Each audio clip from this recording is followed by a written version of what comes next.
오늘 본문 속의 베드로의 모습을 보면 참으로 제 모습을 보는 것 같습니다. 베드로는 예수님을 부인했죠. 그럼에도 불구하고 주님은 베드로에게 부활 후에 모습을 보여주십니다. 그런데 또 그럼에도 불구하고 오늘 요한복음 21장 1절부터 내용을 보시면 7명의 제자들이 자신들이 원래 가지고 있었던 이전 직업인 물고기를 잡는 그 어업에 다시금 돌아가는 것을 볼 수 있습니다. 단순히 한번 물고기를 잡기 위해서 돌아간 것이 아닙니다. 물고기를 잡기 위해서 베드로가 야 나랑 같이 물고기 잡으러 갈 사람 가자라고 말한 게 아닙니다. 예수님이 부활하시긴 했지만 예수님을 배반했기 때문에 더 이상 제자로서의 삶을 살아갈 수 없다라고 생각했기 때문에 그들은 예전으로 돌아간 거죠.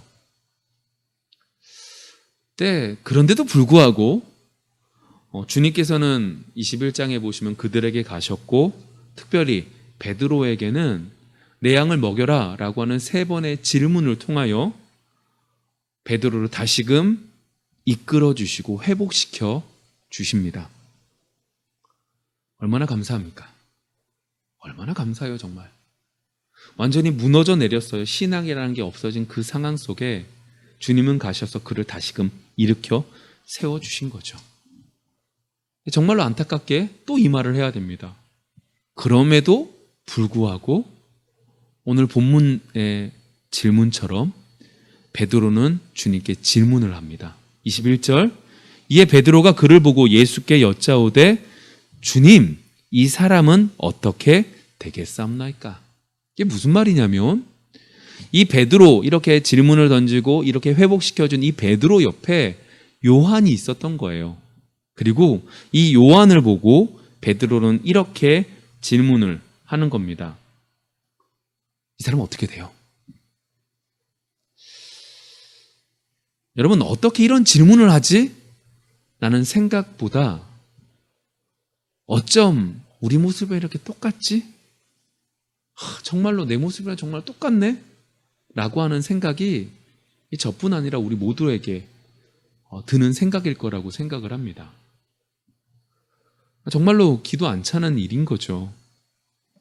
포기하고 무너지고 이전으로 돌아간 사람에게 은혜를 주시고 회복을 말씀해 주셨는데 그것에 감사하고 기뻐하는 것으로도 부족한 그 시간에 다른 사람들과 비교하고 다른 사람들 속에서 자신의 모습과 다른 사람의 모습을 비교하면서 나아가는 정말로 의아스러운 모습이 오늘 성경의 본문의 얘기죠. 아니 우리 얘기로 해보면 말씀의 은혜를 누렸어요. 찬양과 기도를 통하여 평안함을 누렸어요. 말씀 속에 하나님 예배드리는 이 가운데 하나님의 은혜를 누렸는데 집에 돌아가다가 아니 예배 끝나고 청소하는 가운데서도 하나님께서 기뻐하시는 생각은 저기 멀리 떠나고 하나님의 말씀에 반하는 생각들만 가득한 우리의 모습, 제 모습을 살펴보면서 단순히 이 베드로의 모습이 어떻게 이런 질문을 던져? 라고 하기에 앞서서 어쩜 나랑 똑같냐? 왜 이러냐? 라는 생각이 정말로 많이 들어서 마음이 참 복잡한 것 같아요. 저뿐 아니라 우리 모두에게 동일한 질문이고 동일한 괴로움일 거라고 생각을 합니다. 그런 면에서 오늘 우리는 이 사방이 막혀 있었던 이 베드로가 어떻게 다시금 돌아가게 되는 그 과정을 살펴볼 것이고 그 속에서 예수님께 베드로가 던진 이 질문이 어떠한 의미인지 우리랑 별반 다르지 않는 이 모습이 뭔지 좀 살펴보고 그 속에서 그 모든 것들을 가지고 앞으로 전진해 갈 수 있는 귀한 시간이 시작점이 될 수 있기를 소망합니다.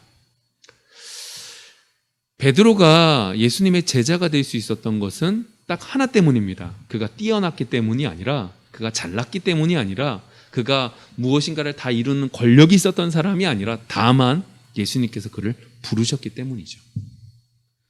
누가복음 5장을 살펴보시면 밤이 맞도록 물고기를 잡으러 나갔던 베드로가 아무것도 못 얻어요. 예수님이 원하셔서 잠깐 예수님을 도와서 일하다가 예수님께서 한 가지를 시키시죠. 깊은 곳에 가서 그물을 던져라. 그리고 그 모습을 통하여, 그 속에서 일어난 기적을 통하여 베드로는 자신이 죄인인 것을 깨닫게 됩니다. 그리고 예수님께서 말씀하시죠. 나를 따라와라. 예수님과 함께 생활을 합니다. 예수님과 함께 은혜를 누립니다. 예수님의 복음을, 하나님의 복음을 듣습니다. 너무너무 귀한 사역 속에 동참할 수 있는 은혜가 이 베드로에게 있었던 그 모든 시작점은 예수님의 부르심 때문이었습니다. 그런데 안타깝게 정말로 주님 곁에 있어야 될 그때의 베드로는 어떻게 하냐? 3번 부인을 합니다. 너무나 안타까운, 너무나 큰 우를 범하게 된 거죠. 정말로 주님께서 나를 믿어서 예수님의 제자로 삼아주셨고 많은 관심을 가져주셨다고 생각했는데 그 모든 걸 어떻게 해요? 그 신의를 버려버린 거예요. 특별히 예수님께서 부활하셨어요. 정말로 죽어서 세상이 끝났다고 생각했는데, 예수님은 끝나셨다고 생각했는데 부활하셨네요. 부활하신 주님이 딱 나타나셨어요. 너무너무 기쁘죠. 너무너무 감사하죠. 이 땅에서 이루 말할 수 없는 기쁨이 자신 속에 있죠. 그러나 한편의 마음속에 뭐가 존재하냐? 근데 내가 그 예수님을 모른다고 부인했던 거예요. 아니, 저주했던 자신의 모습이 보이는 거죠. 그래서 오늘 베드로는 디베라 바다, 갈릴리 호수로 가게 된 거예요. 그곳에서 다시금 물고기를 잡으며 살기 위해서요. 부활하신 것은 너무너무 감사한데 내가 예수님을 부인했잖아요. 아니, 신의적인 상황 속에서도, 의리적인 상황 속에서도 이건 너무 심한 거였잖아요. 그러니까 내가 더 이상 제자로선 살 수 없겠다라고 하는 생각 때문인 거죠. 여러분, 세상적으로 말하면 그냥 일반적으로 생각하면 대단한 거예요. 그래도 그 옆에, 예수님 옆에 삐대고 옆에서 막 붙어 있으려고 하는 게 사람의 본성적인 모습인데, 그래서 베드로는 떠난 거죠. 뭐 어떻게 보면. 근데 그러한 상황 속에 예수님은 오늘 이렇게 말씀하세요. 19절 하반절에 이렇게 말씀하세요. 이 말씀을 하시고 베드로에게 이르시되 뭐라고요? 나를 따르라. 예수님께서 다시 부르신 거예요. 예수님께서는 이미 베드로의 마음속에 큰 걸림돌이 하나 있는 걸 아시는 거예요. 그 걸림돌이 딱 있으면 예수님이 아무리 말씀하셔도 베드로가 듣지 못하고 베드로가 예수님의 말씀대로 쫓아가지 못한다는 걸 분명히 알고 계세요. 뭐요? 예수님은 부인했던 그 모습이요. 열정이 가득했던 베드로예요. 그런데 그 베드로가 내가 죽기까지 주님을 따르겠습니다, 사람들 앞에서 얘기했던 그 베드로가 다른 사람들이 손가락질을 할 수 없어요. 왜요? 다 똑같았으니까. 근데 그럼에도 불구하고 그의 마음속에는 어떻게 해요? 시리에 빠진 거예요. 더 정확하게 얘기해 볼까요? 회의가 드는 거예요. 내가 열심히 노력을 했는데 노력의 결과가 예수님 배신한 거니까요. 신앙 자체가 부정당하기 시작하는 거예요. 이 실패한 경험 때문에 지금 베드로는요, 완전히 무너져 내려서 좀 전에 말한 것처럼 말씀으로 나아가지도 못하고 말씀으로 나아가려고 내 생각은 가지고 있다 할지라도 몸이, 내 감정이 따르지 못하는 거죠. 내가 열심히 내려고 하면 할수록 내 마음속에서 생각이 들어요. 뭐라고요? 너 예수 팔았잖아. 너 예수님 저주했잖아. 그래놓고 뭘 이렇게 열심히 한다고 그러니? 그 마음의 생각이 들어오니까 베드로의 입장에서는 하나님의 말씀이 들려와도, 주님의 음성이 들려와도 어떻게 해요? 말씀 속에 거닐기가 쉽지 않은 거예요. 처음엔 자신을 원망하죠. 내가 왜 그렇게 실수를 했을까? 근데 여러분들 시간이 지나면 그게 어디로 넘어가요? 주님께로 갑니다. 왜 하나님은 나를 이렇게 만드셔가지고 좀만 더 좋은 걸 나한테 많이 주셨으면 내가 잘할 수 있었을 텐데. 그 원망이, 그 화살이 주님께로 넘어가죠. 제가 지금 베드로에 대한 얘기를 하고 있는 게 아니에요. 우리 얘기하는 거지. 베드로가 이랬습니다. 어떻게 이럴 수 있습니까? 그 얘기하고 싶은 게 아니에요. 베드로의 이 감정적인 모습과 이 모든 모습들이 딱 우리의 모습이니까. 내가 하나님의 일을 열심히 하려고 노력하고 무엇인가를 열심히 내 노력으로 열심히 했는데 그 열심히 무너져 내릴 때 우리는 지금 베드로의 모습과 똑같은 상황에 놓일 수밖에 없음을 이야기하는 거죠. 그래서 베드로의 이 얘기가 남 얘기가 아니라 내 얘기인 거예요. 그렇죠? 어쩜 은혜를 주셔도 주신 것에 감사하지 못하고 불평하고 있는 내 모습. 그럴 때 주님께서 오늘 베드로에게 어떻게 해요? 개인적으로 만나시고 오신 거예요. 예전에 주님이 나를 부르셨던 그때처럼 똑같이 나를 따라와 라고 말씀을 하시는 거죠. 너 왜 이렇게 말했니? 내가 분명히 말했잖아. 너 오늘 밤이 못 되어서 너 나를 저주할 거라고 말했잖아. 나를 모른다고 부인한다고 했잖아. 너 왜 부인했니? 변명이라도 한번 해버렴 이라고 말하지 않으셨어요. 주님께서는 딱 한 가지, 베드로의 심령 속에 있는 믿음을 고백하기를 원하셨던 거죠.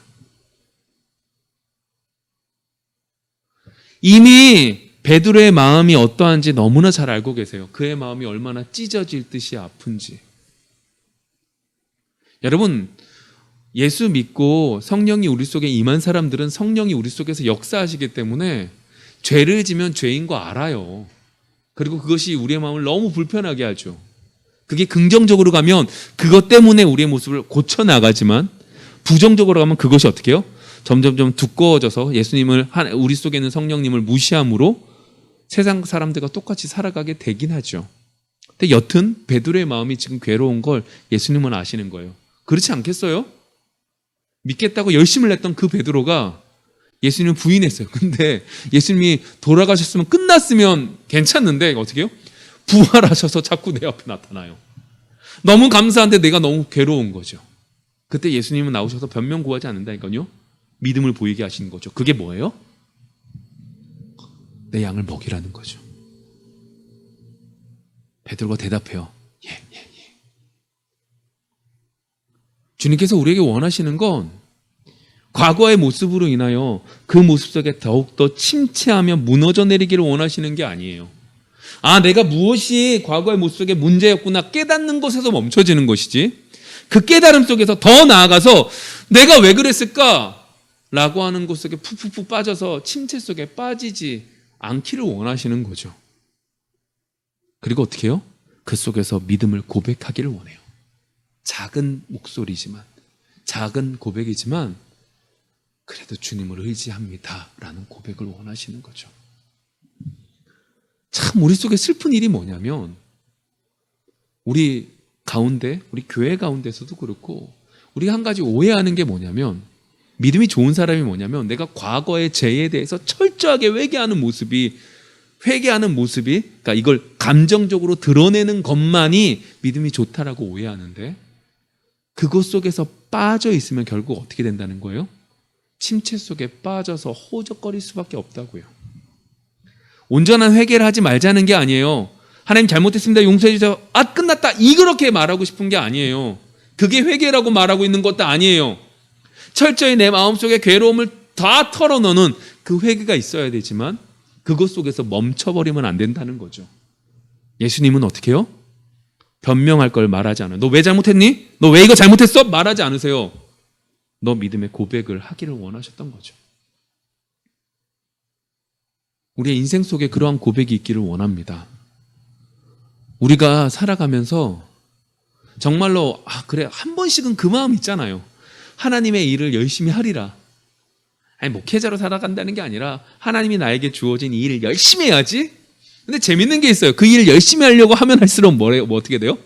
꼭 실패하거나 무너지는 경우가 더 많아요. 그때 주님께서 우리에게 원하시는 게 뭐라고요? 아, 나는 이것을 잘못했기 때문에 이러한 부분들이 있었고, 아, 내가 맨날 왜 여기에 멈춰있지? 아, 내가 왜 이럴까? 감정적으로 한탄하면서 이러고 있는 게 아니라 한 걸음 나아가시는 거라고요. 베드로 입장에서 말도 안 되는 질문을 던지는 거예요. 나는 지금 신앙을 가져야 되냐 말아야 되냐? 나는 예수를 믿어야 되냐 믿지 말아야 되냐? 그 고민을 하고 있는 그에게 예수님이 던지는 질문은 뭐예요? 넌 이미 그거고 그 위에 내 양을 먹여라라고 하는 얘기를 하고 있는 거죠. 내 양을 치라는 얘기를 하고 있는 거죠. 그 응답에 반응을 보였던 베드로가 나아질 수 있었던 것처럼 하나님의 개인적인 만남 속에 하나님이 여러분들에게 던지는 그 질문 속에 믿음의 고백을 할 수 있는 여러분들이 되어지기를 소망합니다. 예수님께서 그냥 이렇게 회복만 말씀하셨냐? 그게 아니에요. 오늘 성경 속에서 보시면 거기서 좀 더 나아가서 제자라고 하는 사람이 어떻게 살아야 되는 객관적인 얘기를 딱 해주시죠. 그러니까 지금 베드로에게 이렇게 하는 거예요. 그를 먼저 위로해 주셨어요. 그리고 그에게 어떻게 해요? 네가 어디로 가야 되는 그 목표점에 대한 얘기를 하는 거죠. 너는 난 제자냐 제자가 아니냐 그 고민할 문제가 아니라 제자로서 이렇게 살아가라고 하는 얘기를 하는 거예요. 그게 뭐냐? 18절과 19절이에요. 볼게요. 내가 진실로 진실로 내게 이르노니 내가 젊어서는 스스로 띠띠고 원하는 곳으로 다녔거니와 늙어서는 내 팔을 벌리리니 남이 내게 띠띠우고 원하지 아니하는 곳으로 데려가리라. 이 말씀을 하심은 베드로가 어떠한 죽음으로 하나님께 영광을 돌릴 것을 가르치심이로라. 이 말씀을 하시고 베드로에게 이르시되 나를 따르라 하시니. 나를 따라오는데 그 제자의 삶이 뭐냐? 어떻게 해요? 간단해요. 너 원하는 대로 간다 안 간다? 원하는 대로 가지 않는다. 제자의 삶이 이거라는 거죠. 우리는 당연히 우리가 원하는 곳으로 가고 싶어요. 근데 그게 아니라 하나님이 주님이 원하시는 대로 가야 된대요. 그게 제자의 삶이래요. 주님을 따르는 자들은 그렇게 살아가야 된대요. 베드로에게 야, 너 제자니까 너는 이제 네 멋대로 살아가는 것이 아니라 하나님의 주님의 원하는 대로 따라가는 거야 라고 말씀하고 계시는 거죠. 예수님께 매인 사람은 자신이 원하는 것을 이룰 수가 없는 거예요. 오히려 원하지 않는 일들이 여러분들 앞에 가득하죠. 여러분들이 그리스도인이고 주님의 제자라면 우리의 인생은 우리의 뜻대로 되지 않아요. 물론 세상 사람들도 그들의 뜻대로 되지 않지만 우리는 하나님의 백성이기 때문에 우리의 뜻대로 되지 않아요. 그 모습을 어디서 보면 되냐면 예수님께서 이렇게 기도하세요. 겟세마네 언덕에서 겟세마네 언덕에서 어떻게 해요? 하나님, 내 뜻대로 하지 마시고 아버지의 뜻대로 이루어 주옵소서.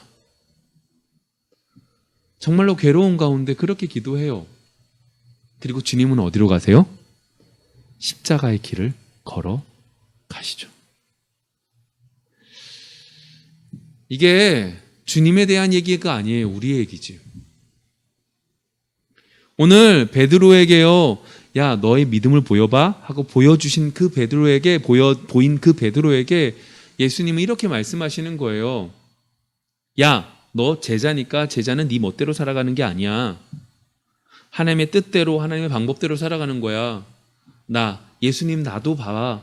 내 뜻대로 간 게 아니라 하나님 아버지의 뜻대로 갔어. 십자가에 못 박혀 돌아가셨어.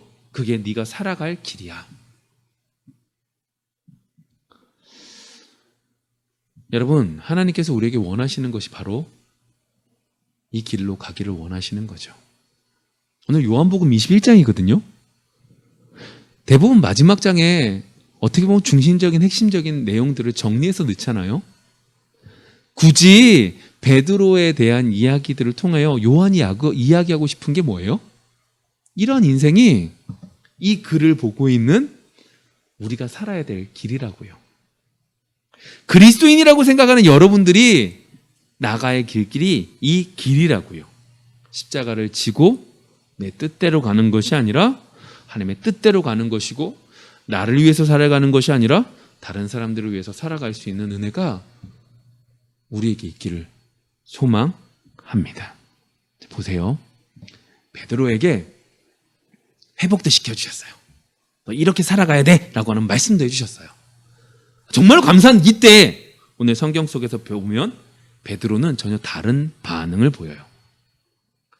어떤 면에서 베드로의 입장에서는 지금 예수님께서 너 나를 따라라 라고 하는 말씀의 의미를 제대로 알지는 못하겠지만 대략적으로 어떠한 것인 것은 충분히 알 거라고 생각해요. 왜 그렇죠?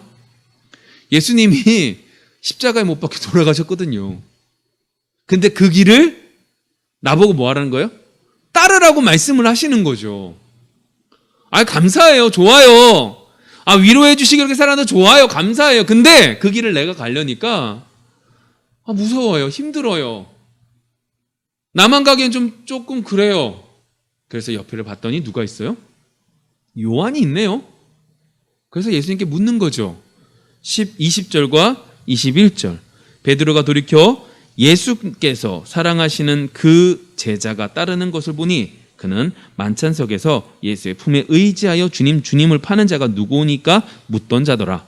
이에 베드로가 그를 보고 예수께 여짜오되 주님, 이 사람은 어떻게 되겠사옵나이까? 여러분, 물속에서 지금 건져내줬더니 뭐 내놓으라는 거예요? 보찜 내놓으라는 거거든요. 좌절 속에 빠져있는 더 이상 신앙이라는 것을 모르고 살아갈 그 베드로에게 하나님 예수님께서 나타나셔서 회복시키시고 더 나아가서 제자의 삶에 대해서 알려주시고 소망을 품게 하셨는데 그의 입술에서 말하고 있는 게 뭐예요? 나만 이렇게 되면 안 된다는 거죠. 저기 옆에 있는 요한도 좀 어떻게 되는지 알려달라는 거예요. 왜 이렇게 말하고 있을까요? 여러분, 이게 진짜 우리의 고민이에요. 생각해 보세요. 말씀의 은혜 누려요. 아멘 하고 가요. 기도하면서 하나님 내가 믿습니다 하나님 아멘 하고 가요.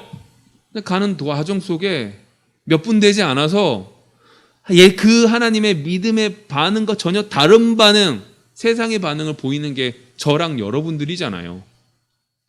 그런데 이게 왜 이렇게 됐냐라고 하는 부분들 속에 오늘 다시금 처음 이야기로 돌아가면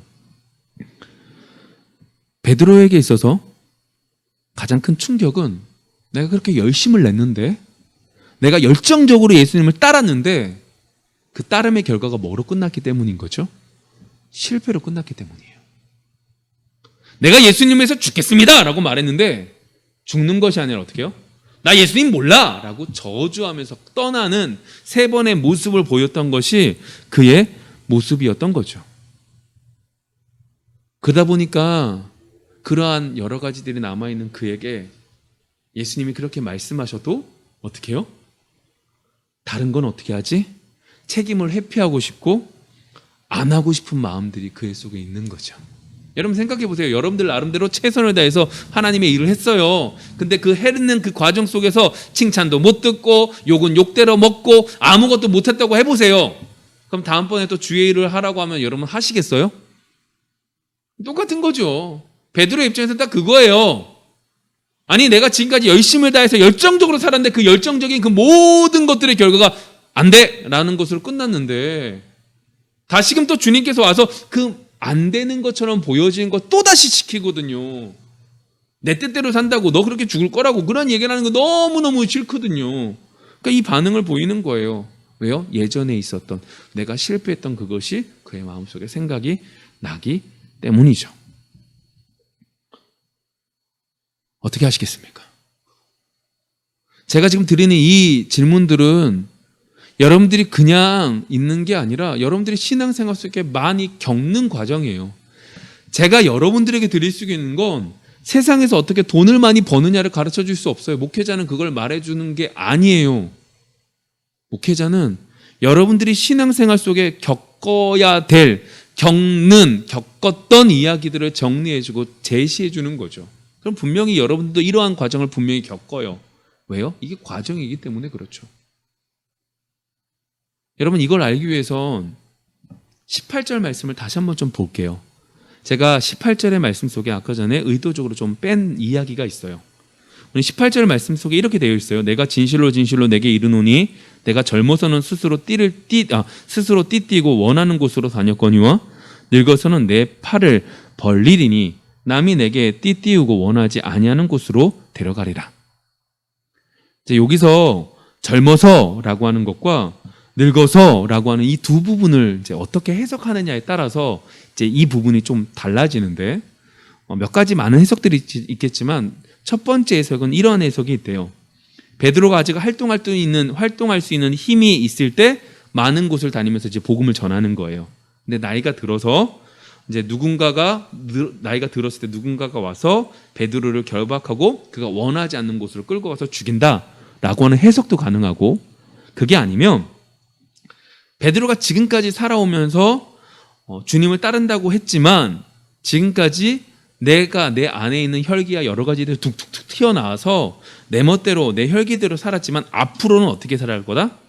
조금 더 성숙해지고 조금 더 성장되고 조금 더 나아져 가면서 자신의 기질대로 행동하는 게 아니라 다른 사람들을 위해서 다른 사람들을 위한 헌신이 있으면서 살아가는 삶을 살아갈 거다라고 하는 두 가지 해석들이 있다는 거예요. 물론 다른 많은 해석들이 있겠지만 이 크게 두 가지 중에 우리는 이제 두 번째를 받자라고 하는 거죠. 내 멋대로 일평생을 살다가 나이가 들어서 못 움직일 때 끌고 가서 죽임을 당하는 게 아니라 지금까지 있었지만 그것에서 더욱더 성숙해지고 주님과의 교제를 통하여 주님과의 만남을 통하여 기도를 통하여 말씀을 통하여 여러 가지들을 통하여 어떻게 해요? 성숙해지어져 가면서 나를 위해서 살아가는 것이 아니라 말씀처럼 다른 사람들을 위해서 살아가고 하나님의 말씀이 무엇인지 분별하려고 몸부림치는 그런 삶을 살아갈 거야. 그리고 그 끝이 죽음도 네 멋대로 하지 못하는 하나님의 뜻대로 움직여가게 될 거야 라고 하는 해석으로 봤죠. 그럼 제가 왜 이야기를 하는지 잘 들으셔야 돼요.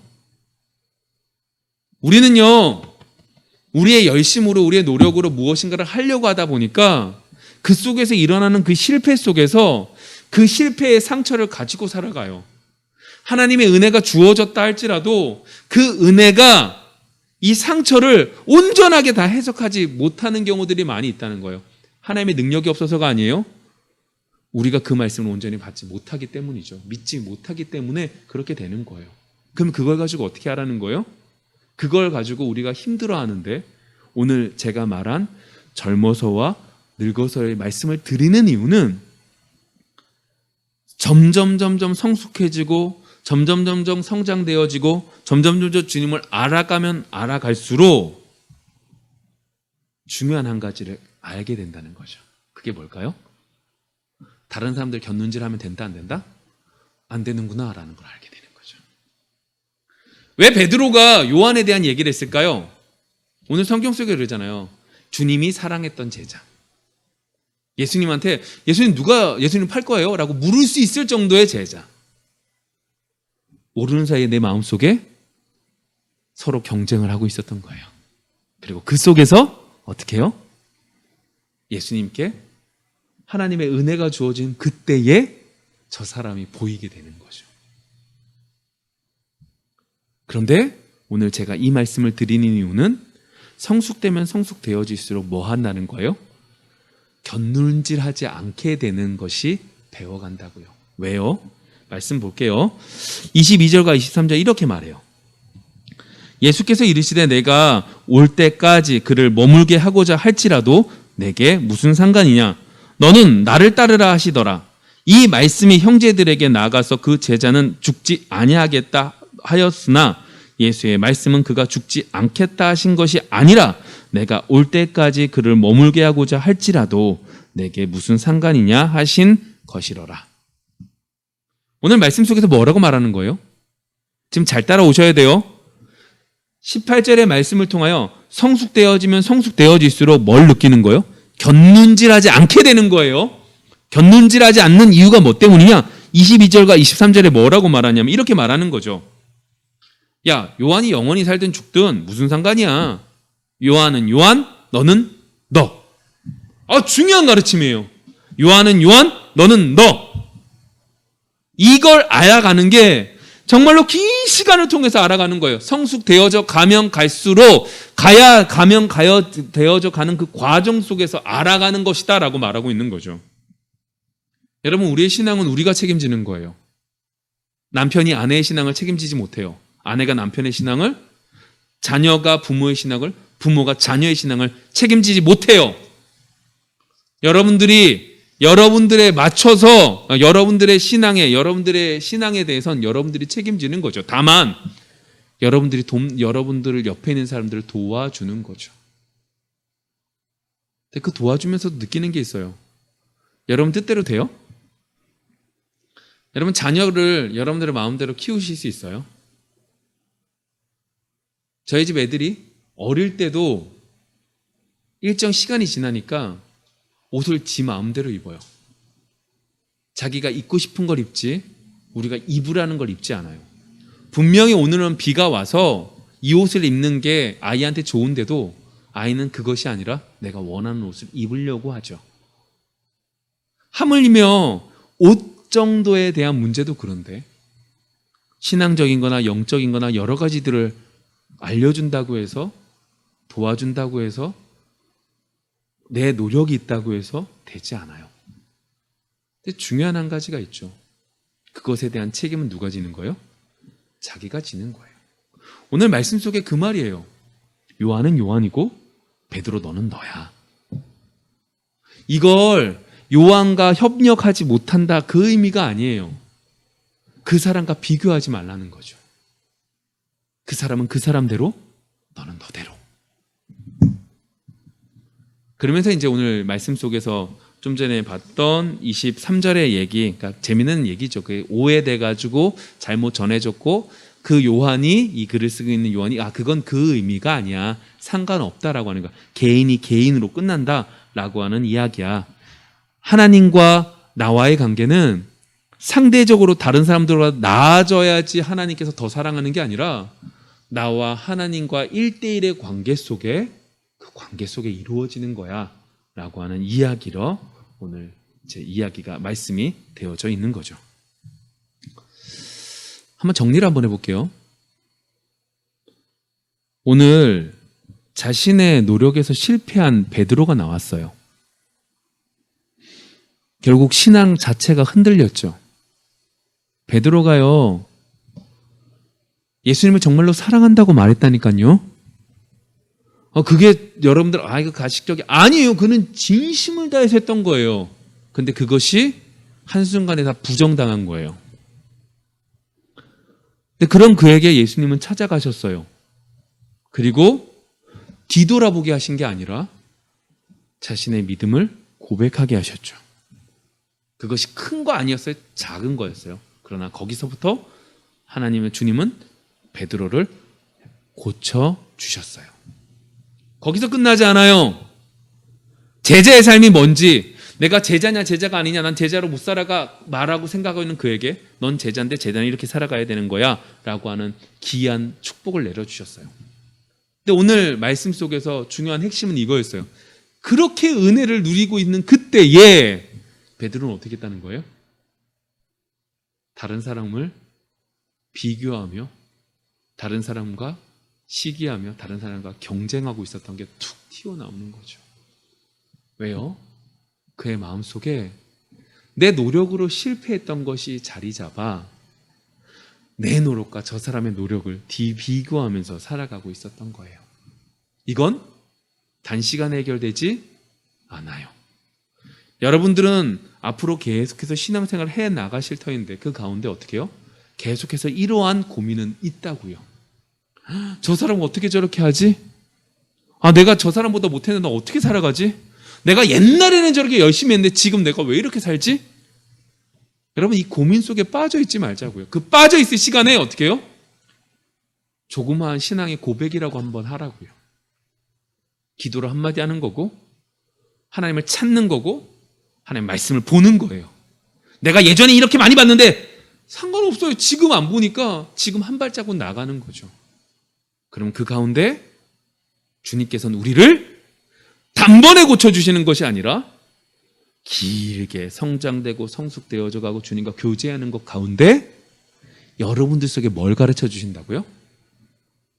나는 나, 너는 너를 가르쳐 주시는 거죠. 하나님과 나와의 관계가 중요한 것이지 다른 사람과 나중에 누가 더 하나님을 잘 섬기냐가 중요하지 않다는 걸 알게 하시는 거죠. 그리고 그것을 깨달을 때만이 어떻게 해요? 정말로 자유롭게 하나님을 찬양할 수 있는 거죠. 이번 한 주 하나님과 여러분들 사이에 다른 무엇인가가 끼지 않는 한 주가 되어지기를 원합니다. 다른 사람들을 곁눈질하지 않는 한 주가 되기를 원합니다. 하나님이 나와 하나님과의 관계로 바라보고 있으심을 기억하여 그 책임에 최선을 다할 수 있는 여러분들이 되어지는 귀한 한 주가 되어지기를 소망합니다. 기도하겠습니다.